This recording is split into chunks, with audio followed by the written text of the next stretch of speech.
Hi, ladies. I wanted to put together a quick video for you talking about what it might look like to begin developing a Christian worldview on the micro level in our lives. And I want to start by reminding you that when Paul tells the Romans to be transformed by the renewal of their minds, he starts off by saying, do not be conformed to this world. And he tells them at the outset, I think with the assumption is, we are going to be conformed to this world if we are not already doing the work. So he says, don't be conformed to the world, but be renewed by the transformation of your mind, and then you'll be able to discern what the will of God is, what is good and acceptable and perfect. So I want to share a personal story of what this has looked like in my life, in one area of my life. So 14 years ago, I was pregnant with our first child. And, when you get pregnant, all the conversations in your life start changing. So there were a lot of questions and lots of conversations around feeding babies. How should we feed our babies? Should we nurse them? Should we demand feed? Should we give them bottles? Should we give them pacifiers? All those questions. So I, like a good mom that wanted to be prepared, went to the library and got a bunch of books to learn about how I should feed my baby. So as I'm reading these books, there are many different opinions, and I'm feeling like pulled every which way, becoming more anxious until eventually the Lord convicted me. And what I was convicted of was seeking man's wisdom and not seeking God's wisdom.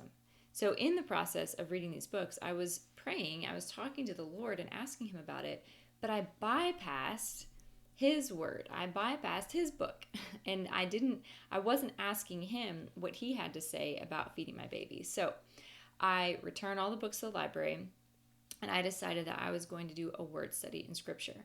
So I started with the word nurse or nursing, and I went from there. And I realized that the Lord actually has things to say about nursing. I learned when I was doing this study what it is, what the purpose of it is, and I learned about God's character, and I learned more about my role as a mother.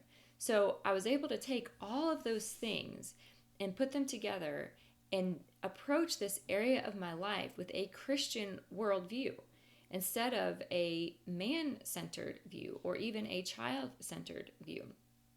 So as you can probably imagine, I was able to enter into being a new mom with great peace because I had done this work with the Lord and was confident about the path that I was going on.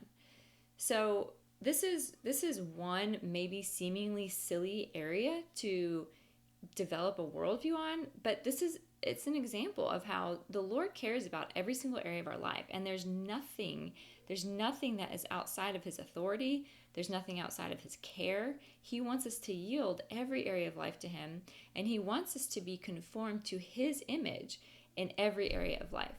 So I want to encourage you to pick an area of your life that maybe you just haven't explored with the Lord, or maybe even an area of life where it seems like everybody around you is doing it, but nobody's really given any thought to why they're doing it. And go to the Word and ask questions of the Word, ask questions of the Lord, and begin working toward, okay, I want to see how I should live this area of my life through the lens of the Bible, because that is what is my first and final authority. Then I think it's wise, once we have done that hard work, then I think it would be appropriate to pick up books because God has given us mentors, right? He wants us to live in community.